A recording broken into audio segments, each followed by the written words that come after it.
तो hello everyone, कैसे हो आप सब। तो आज का थंबनेल तो आपने देख लिया होगा। ये खासकर उन लोगों के लिए होने वाला है जिनके पास कोई भी ऐसी बाइक है जिस पे क्रोम पार्ट्स ज़्यादा इस्तेमाल हुए हुए हैं। वो जानते हैं कि क्रोम पार्ट्स को हमेशा ही ब्राइट और शाइनी रखने के लिए कितना मेहनत करना पड़ता है और जब ये डल हो जाते हैं तो कितने बुरे लगते हैं। जैसा कि आप देख पा रहे होंगे, इस पर कुछ स्क्रैचेस पड़ गए हैं और ये तो मैंने इस टाइम फ्लैश लाइट ऑन किया तो आपको थोड़ा ब्राइटली दिख रहा होगा, पर मैं थोड़ा आपको जूम करके दिखाता हूँ। इस पर वाटर मार्क्स भी आए हुए हैं और वो वाटर मार्क्स कितने ज़्यादा भद्दे लगते हैं तो वो आप खुद ही समझते होंगे। और जो ये नट्स वाले एरिया है इसमें ये पीला पड़ गया है। तो आज मैंने अमेज़ॉन से 190 के आसपास मुझे पड़ा है, एक पॉलिश मंगाई है, वो इसके ऊपर हम करने वाले हैं। और मैं आपको वाटर मार्क्स भी दिखा देता हूँ।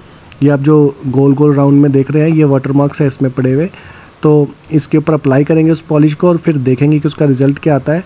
तो एक्चुअली में मुझे एक हाथ से मोबाइल पकड़ना पड़ रहा है और दूसरे हाथ से मैं इसके ऊपर पॉलिश करूँगा। तो अगर कुछ आपको वीडियो में कमी लगे तो प्लीज़ उसको इग्नोर कीजिएगा।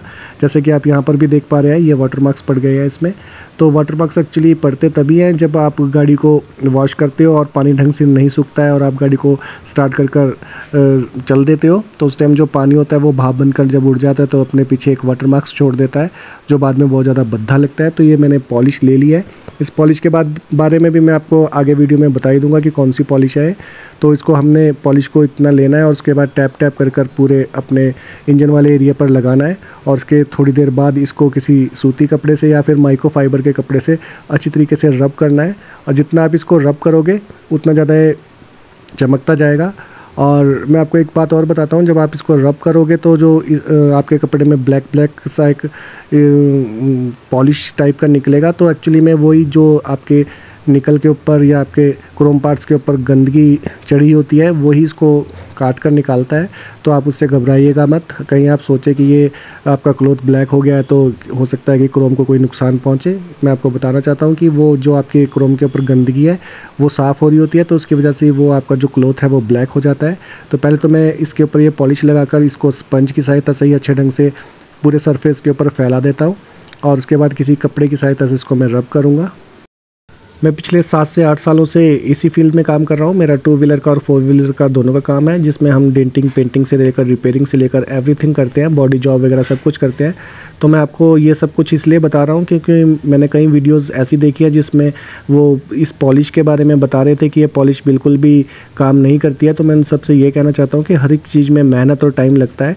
वो थोड़ी देर इस पॉलिश को लगाकर रब करते हैं और उसके बाद ये चाहते हैं उनका जो मेटल पार्ट है वो अच्छे ढंग से शाइन करने लग जाए। तो मैं उन सबसे यही कहना चाहता हूँ कि जब भी आप कोई भी ऐसी पॉलिश मेटल पॉलिश यूज़ करते हैं तो आपको उसके लिए थोड़ा मेहनत तो करना ही पड़ेगा।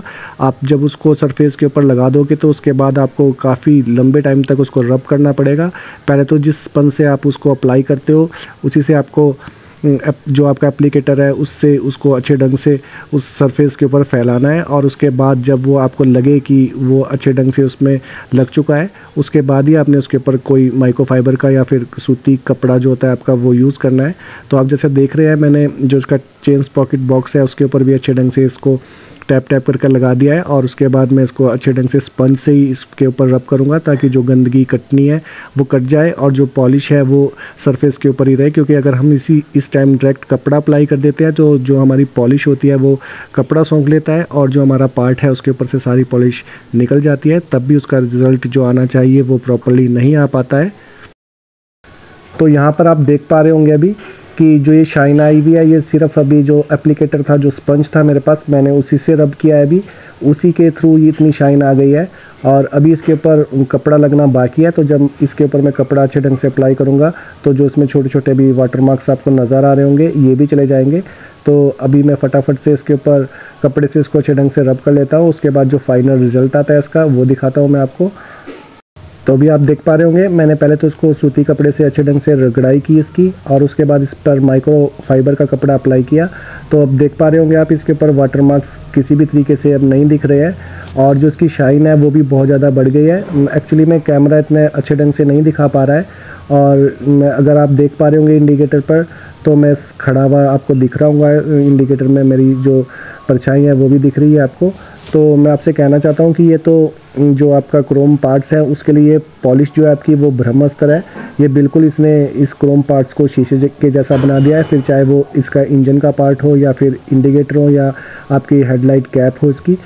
तो जिस पार्ट पर मैंने ये पॉलिश अप्लाई की है वो बिल्कुल शाइनी ब्राइटली हो गया है और उसकी चमक देखने से ही बन रही है, आप देख पा रहे होंगे। तो मैं तो आपसे यही कहना चाहता हूँ कि ये वाली पॉलिश आप बिल्कुल मंगवाइएगा, और जब आप इसको अपने किसी भी क्रोम पार्ट्स के ऊपर अप्लाई करते हो तो आप जल्दबाजी में कुछ भी मत कीजिएगा, इसमें आपका थोड़ा टाइम लगने वाला है और उसके बाद जो रिज़ल्ट आएगा वो देखकर आपकी आंखें चौंक जाएंगी। तो हमने इसका कि अब आप इस वाले पार्ट्स में भी कितनी अच्छी ढंग से चमक आ गई है। तो मैं तो आपसे यही कहना चाहूँगा कि आप बेझिझक होकर ये जो पॉलिश है ये मंगवाइए, और ये मुझे 190 के प्राइस पर मिली है, तो बहुत ज़्यादा कॉस्टली भी नहीं है और ये बेस्ट वैल्यू फॉर मनी है।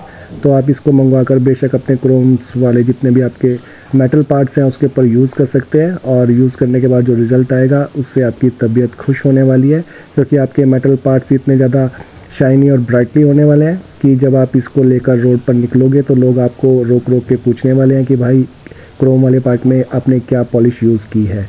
तो अगर आपको ये वीडियो पसंद आया हो तो प्लीज़ मेरे चैनल को सब्सक्राइब कीजिए और साथ साथ बेल आइकॉन को भी प्रेस कर दीजिए, ताकि जब भी कभी ऐसी इन्फॉर्मेटिव वीडियो मैं अपने चैनल पर डालूं तो उसका नोटिफिकेशन आपको मिलता रहे। तो जैसा कि आप देख पा रहे होंगे इस पॉलिश ने अपना काम बखूबी निभा दिया है, और शायद कैमरा इतने अच्छे ढंग से नहीं दिखा पा रहा है। एक्चुअली में जो इसमें शाइन आई है वो इतनी ज़्यादा शाइन आ गई है कि जो मिरर इफ़ेक्ट होता है एक्चुअली में, जैसे आप मिरर पर अपना फेस देखते हो उसी टाइप से इस जितने भी इसके क्रोम पार्ट्स हैं उसमें आप बिल्कुल उसी तरीके से अपना फेस देख सकते हो, इतनी ज़्यादा इसमें शाइन आ गई है। तो मैं तो आपसे यही कहना चाहूँगा कि पॉलिश बिल्कुल एक नंबर है और आप इसको बेझिझक होकर परचेज़ कर सकते हो। तो अब बात आती है कि ये पॉलिश है कौन सी जो मैंने इन पार्ट्स के ऊपर यूज़ की है, तो मैं उसका भी एक क्लिप डाल देता हूँ ताकि आप समझ पाओ कि ये पॉलिश कौन सी है। एक्चुअली में मैंने 2 पॉलिश मंगाई थी, तो मेरे को पर पॉलिश ये 190 के आसपास पड़ी है। तो जैसा कि आप देख पा रहे हैं ये वाली वो पॉलिश है, ये आपके कोई भी मेटल पार्ट हो उसके ऊपर आप इसको अप्लाई कर सकते हो, और क्रोम पर इसका क्या इफ़ेक्ट होता है वो तो आपने देख ही लिया है। तो आप इसको अमेज़ॉन से परचेज़ कर सकते हो, ये अमेज़ॉन पर आपको 190 के आसपास मिल जाएगी। तो अगर आपको वीडियो पसंद आया हो तो वीडियो को शेयर, कमेंट और लाइक करना बिल्कुल भी मत भूलिएगा। तो मिलते हैं आपसे एक और नई वीडियो में, तब तक के लिए सभी को बाय बाय, टेक केयर।